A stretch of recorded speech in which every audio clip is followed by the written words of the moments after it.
नमस्कार।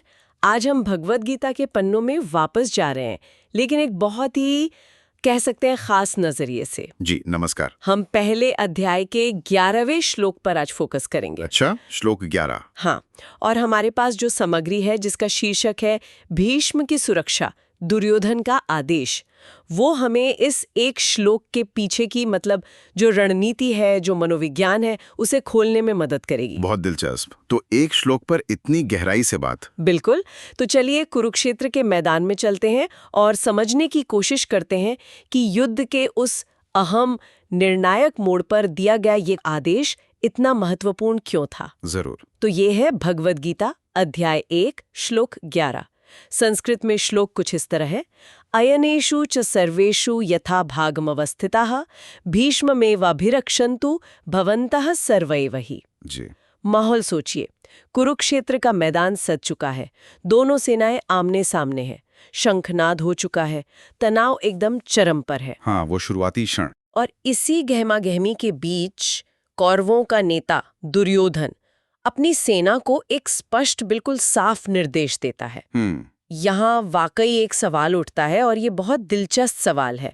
इतनी बड़ी सेना, इतने सारे महारथी हैं कौरवों के पास। हाँ, एक से बढ़कर एक। लेकिन दुर्योधन का फोकस सिर्फ एक व्यक्ति पर है, भीष्म पितामह। आखिर क्यों? यही तो खास बात है। ऐसा क्या था भीष्म में कि पूरी सेना की रणनीति ऐसा लग रहा है जैसे उनके इर्द गिर्द ही घूम रही है। चलिए इसी गुत्थी को सुलझाने की कोशिश करते हैं। हाँ, देखते हैं। तो दुर्योधन के आदेश का अगर सीधा साधा हिंदी भावार्थ देखें तो वो है, इसलिए आप सभी योद्धा जो सेना के अलग अलग मोर्चों पर अपनी अपनी जगहों पर तैनात है, हर तरफ से बिना किसी चूक के केवल भीष्म की ही रक्षा करें। केवल भीष्म की, ये शब्द बहुत महत्वपूर्ण है। हाँ, शब्द साफ है, केवल भीष्म। सारा ध्यान, सारी ऊर्जा एक व्यक्ति पर केंद्रित करने का आदेश। ये वाकई सोचने वाली बात है ना? बिल्कुल। ये कोई आप कह सकते हैं सामान्य युद्ध घोषणा नहीं है, जैसे वीरता दिखाओ या दुश्मन पर टूट पड़ो टाइप की। नहीं, वैसा नहीं है ये। जी, ये एक बेहद नपातुला, बिल्कुल लक्ष्य केंद्रित रणनीतिक निर्देश है। और जैसा आपने कहा, इसकी खासियत है इसका एक व्यक्ति पर फोकस, भीष्म। हमारे पास जो स्रोत हैं वो बताते हैं कि यह आदेश उस समय दिया गया जब दुर्योधन ने पांडव सेना का जायजा ले लिया था, उनके प्रमुख योद्धाओं को देख लिया था। अच्छा। शायद उसे लगा कि पांडवों की रणनीति का एक अहम हिस्सा भीष्म को मतलब युद्ध से बाहर करना हो सकता है। ये मुमकिन है? तो सवाल उठता है, भीष्म ही क्यों? स्रोत इस पर कह सकते हैं कई परतें खोलता है। वे सिर्फ एक योद्धा नहीं थे, उनका कद बहुत बड़ा था। हाँ, स्रोत उन्हें महान योद्धा कहता है और कौरव सेना का सेनापति भी। जी। लेकिन बात सिर्फ पदवी की नहीं है। जैसा आपने कहा, स्रोत इशारा करता है कि भीष्म की उपस्थिति ही कौरव सेना के लिए एक बहुत बड़ा मतलब एक साइकोलॉजिकल सपोर्ट थी। बिल्कुल, मनोवैज्ञानिक संबल। वे अनुभव के प्रतीक थे, स्थिरता के प्रतीक थे। उन्हें सुरक्षित रखने का मतलब था सेना की युद्ध क्षमता को बनाए रखना, उनके मनोबल को टूटने से बचाना। हाँ, ये मनोबल वाली बात बहुत अहम है। दुर्योधन शायद ये समझ रहा था कि अगर भीष्म अडिग खड़े रहे तो सैनिकों का हौसला बना रहेगा। तो एक तरह से भीष्म की रक्षा करके वह पूरी सेना के आत्मविश्वास की रक्षा कर रहा था। आपने बहुत सही शब्द इस्तेमाल किए, मनोबल और आत्मविश्वास।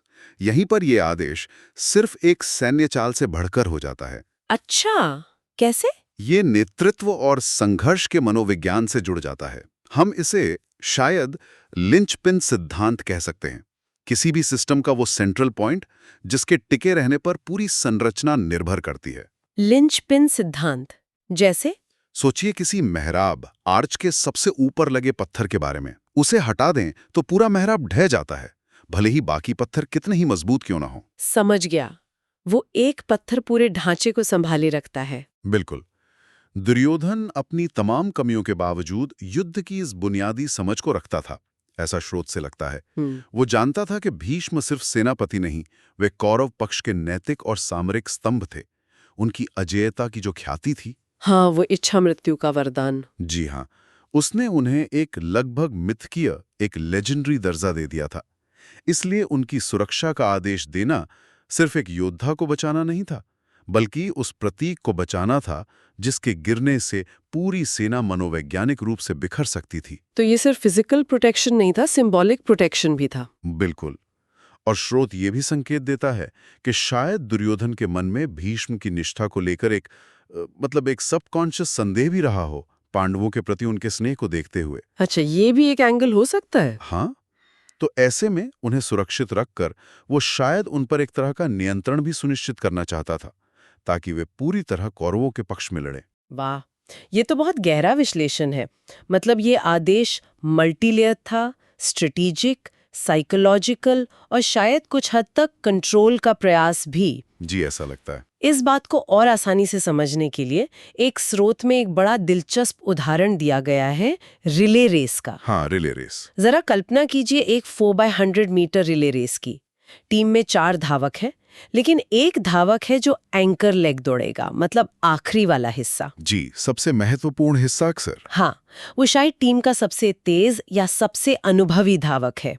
अब पहले 3 धावकों का काम सिर्फ अपनी दौड़ पूरी करना नहीं है। सही। उनका एक महत्वपूर्ण काम ये भी सुनिश्चित करना है कि बैटन, वो छोटी सी छड़ी, उस आखिरी धावक तक स्मूथली बिना किसी गड़बड़ी के पहुंचे। बिल्कुल सही हैंडओवर। वे उसके लिए एक साफ टेक ओवर जोन सुनिश्चित करते हैं। ये देखते हैं कि उसे अपनी मैक्सिमम स्पीड पकड़ने में कोई रुकावट ना आए। वे सब मिलकर उस एक धावक की सफलता के लिए काम कर रहे हैं, है ना? हाँ, क्योंकि उसकी सफलता ही टीम की सफलता है। बिल्कुल। एक तरह से वे उस एंकर धावक की सुरक्षा कर रहे हैं ताकि वो बिना किसी एक्स्ट्रा प्रेशर या बाधा के अपना बेस्ट दे सके। ये रिले रेस का उदाहरण वाकई सटीक बैठता है यहाँ पर। और अगर हम इसे थोड़ा और खोलें, हाँ बताइए। तो ये सिर्फ बैटन सही सलामत पहुंचाने या रास्ता साफ रखने तक सीमित नहीं है। ये उस एंकर धावक को ये एहसास दिलाने के बारे में भी है कि पूरी टीम उस पर भरोसा करती है, उसके पीछे खड़ी है। अच्छा, ये भी एक पहलू है। ठीक वैसे ही दुर्योधन का आदेश सिर्फ भीष्म को फिजिकली बचाने के लिए नहीं था, बल्कि शायद उन्हें यह जताने के लिए भी था कि पूरी सेना उनकी सुरक्षा और उनके नेतृत्व को सर्वोच्च प्राथमिकता देती है। एक तरह का कॉन्फिडेंस बूस्टिंग कह सकते हैं। और यहाँ रणनीतिक संसाधन आवंटन, मतलब रिसोर्स एलोकेशन का पहलू भी बहुत महत्वपूर्ण है। वो कैसे? देखिए, युद्ध के मैदान में आपके पास लिमिटेड रिसोर्स होते हैं। सैनिक, उनका ध्यान, उनकी ऊर्जा।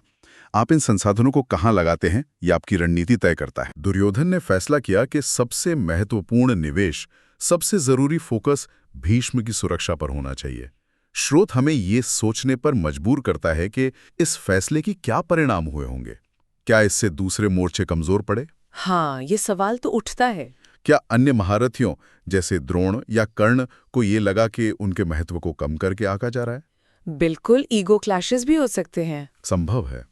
ये दिखाता है कि कैसे एक व्यक्ति भीष्म का महत्व पूरी सेना की रणनीति और शायद अंदरूनी डायनामिक्स को भी प्रभावित कर रहा था।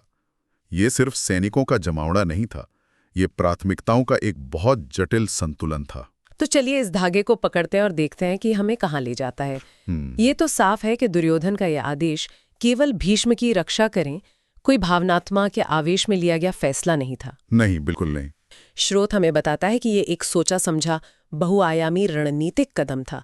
इसका लक्ष्य था अपनी सेना के सबसे शक्तिशाली, सबसे प्रतीकात्मक स्तंभ को सुरक्षित रखना। जी। ऐसा करके दुर्योधन न केवल अपनी सैन्य जीत की संभावनाओं को मजबूत करने की कोशिश कर रहा था, बल्कि वो एक मनोवैज्ञानिक खेल भी खेल रहा था। हाँ, साइकोलॉजिकल वॉरफेयर। अपनी सेना का मनोबल ऊंचा रखना और शायद पांडव सेना के मन में ये बात डालना कि भीष्म को भेदना मतलब नामुमकिन है। हाँ, और इस मनोवैज्ञानिक पहलू को नजरअंदाज नहीं किया जा सकता।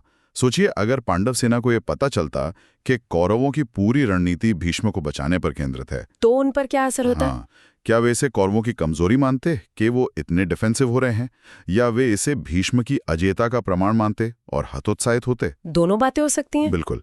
युद्ध सिर्फ हथियारों से नहीं, मन और धारणाओं से भी लड़ा जाता है, और दुर्योधन का यह आदेश इस मनोवैज्ञानिक युद्ध का एक अहम हिस्सा रखता है। बिल्कुल। तो आज की इस, हम कह सकते हैं, गहन पड़ताल से हमने क्या सीखा? हाँ, क्या टेक अवे है? हमने देखा कि भगवद गीता के पहले अध्याय का ये 11वां श्लोक, जो सतह पर एक सीधा सैन्य आदेश लगता है, अपने भीतर कितनी गहरी रणनीतिक और मनोवैज्ञानिक परतें समेटे हुए है। जी। दुर्योधन का भीष्म की रक्षा का आदेश हमें सिखाता है कि किसी भी सामूहिक प्रयास में, चाहे वो युद्ध का मैदान हो, कोई कॉर्पोरेट प्रोजेक्ट हो या खेल का मैदान, हाँ, कहीं भी प्रमुख व्यक्तियों या तत्वों की सुरक्षा और उनका समर्थन कितना महत्वपूर्ण हो सकता है। ये न केवल उनकी व्यक्तिगत क्षमताओं को पूरी तरह इस्तेमाल करने के लिए जरूरी है, बल्कि ये पूरी टीम के मनोबल, नेतृत्व की स्थिरता और आखिर में पूरी सफलता की कुंजी बन सकता है। सही कहा। ये एक ऐसा सिद्धांत है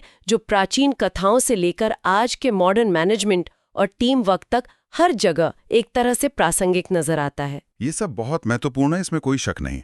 लेकिन इसमें चिंतन के लिए एक और बिंदु है जिस पर स्रोत भी हमें सोचने को प्रेरित करता है। अच्छा, वो क्या है? किसी एक व्यक्ति पर इतना अत्यधिक ध्यान केंद्रित करना, उस पर इतनी निर्भरता, क्या ये अपने आप में एक जोखिम भरी रणनीति नहीं है?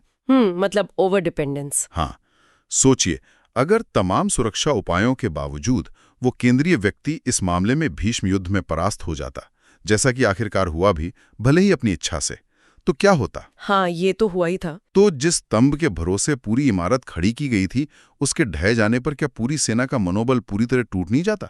बिल्कुल, शायद यही हुआ भी। हाँ, ये किसी भी ऐसी रणनीति के नाजुक संतुलन को उजागर करता है जो बहुत ज्यादा सेंट्रलाइज्ड हो। जब आप अपना सब कुछ एक ही आधार पर टिका देते हैं, तो वो आधार बेशक बहुत महत्वपूर्ण हो जाता है, लेकिन वो पूरी संरचना की सबसे बड़ी कमजोरी भी बन सकता है। सही बात है, सिंगल पॉइंट ऑफ फेलियर। बिल्कुल। ये एक महत्वपूर्ण सवाल खड़ा करता है, क्या जीत के लिए हमेशा एक अभेद्य किले जैसी सुरक्षा पर निर्भर रहना ही सबसे अच्छा रास्ता है, या फिर लचीलापन और विकेंद्रीकृत ताकत भी उतनी ही जरूरी है? स्रोत हमें इस प्रश्न पर विचार करने के लिए छोड़ देता है। ये वाकई एक गहरा और विचारणीय प्रश्न है। और इसी विचार को आगे ले जाते हुए हम अपने श्रोताओं के लिए भी एक सवाल छोड़ना चाहेंगे। ये सीधे तौर पर स्रोत में नहीं है, पर उसकी भावना से जुड़ा है। जी। आज के जीवन में अपने आसपास देखिए, कहाँ-कहाँ आपको ये भीष्म की रक्षा वाला सिद्धांत या रणनीति, मतलब अनकहे रूप में काम करती हुई दिखती है? अच्छा सवाल है। क्या ये किसी ऑफिस प्रोजेक्ट में उस एक स्टार परफॉर्मर को हर तरह की दिक्कतों से बचाने में नजर आता है ताकि प्रोजेक्ट सफल हो सकता है। क्या ये किसी खेल टीम में अपने सबसे महत्वपूर्ण खिलाड़ी के इर्द गिर्द पूरी रणनीति बुनने में दिखता है? हाँ, ये तो अक्सर दिखता है। या शायद ज्यादा निजी स्तर पर, पारिवारिक रिश्तों में, जहां किसी एक सदस्य की भावनात्मक स्थिरता या स्वास्थ्य पूरे परिवार की नींव को संभाले रखता है और बाकी सब अनजाने में ही उसकी रक्षा में लगे रहते हैं। ये भी संभव है। कहाँ आपको लगता है कि किसी एक व्यक्ति या तत्व का बचाव या समर्थन पूरे समूह की सफलता या संतुलन के लिए एक मूक अलिखित नियम बन जाता है? जरा सोचिएगा इस पर। जरूर सोचना चाहिए। इस दिलचस्प और विचारोत्तेजक चर्चा में हमारे साथ शामिल होने के लिए आपका धन्यवाद। धन्यवाद।